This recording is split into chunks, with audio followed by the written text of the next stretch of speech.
Chris, I know that the government, the NDP, spent a lot of time and money creating reports on changing the Workers' Compensation Act. Can you give us a quick update on what's happening there and what we can expect going forward? Yes, absolutely. So, yeah, as Mike said, the NDP has, over the last number of years, commissioned several reports for experts to look into the Workers' Compensation Act and advise on how it might be changed to address various issues raised by stakeholders. And many of these reports are kind of focused in on changes that will help the worker and expand workers' rights in relation to the workers' compensation scheme. So the most recent report that was looked at and implemented was called the Parr report. Written by Jeff Parr, who was appointed the chair of WorkSafe BC. And this report, it was looked at, and most recently there were amendments made to the Workers' Compensation Act, or proposed and debated in the legislature. And many of these amendments look at increasing benefits for workers. So, for example, they've introduced a dual pension mode of compensation, which will look at compensating workers more on the basis of lost wages instead of impairment. It looks at compensating workers past the age of 65 in a different way, which again will increase benefits for workers, but ultimately increase costs for employers who pay for workers' compensation benefits. And it also looks at the way that occupational health and safety offenses are prosecuted. And it adds some procedural tools to make criminal prosecutions easier, which is of concern also to employers who may be facing greater liability for health and safety violations. So all of these changes, another one I should mention is the amendment to Schedule 1 of the Act, which adds COVID-19 as a presumptive disease. And what that means essentially is if somebody gets COVID-19 in the workplace, there's an automatic presumption that it's a work-related injury, and you're automatically presumed to be entitled to workers' compensation benefits. And so again, it's another shortcut which will likely result in more claims and higher costs for employers. Yeah, and again, taking the side of business, the problem is workers' comp has been a tremendous success story. It is employers that fund it.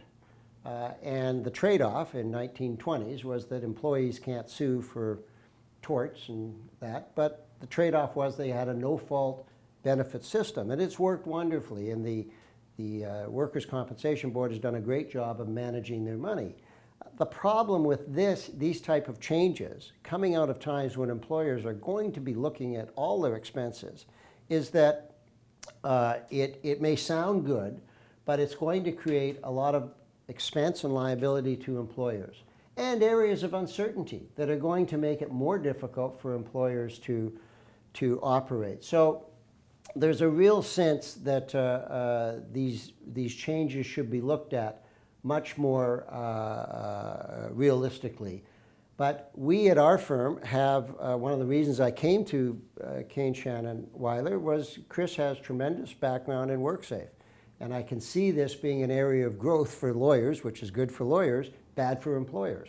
And so understanding the system and getting advice in advance of a problem is where we think people will be able to use lawyers properly and ultimately save money. Yeah, and I'll just add something in, Mike. With our WorkSafe BC team, we handle not only the compensation side of things, we also handle the occupational health and safety. And one of our team members, Melanie, was an in-house lawyer with WorkSafe BC and focused in on health and safety matters and orders and appeals and things like that.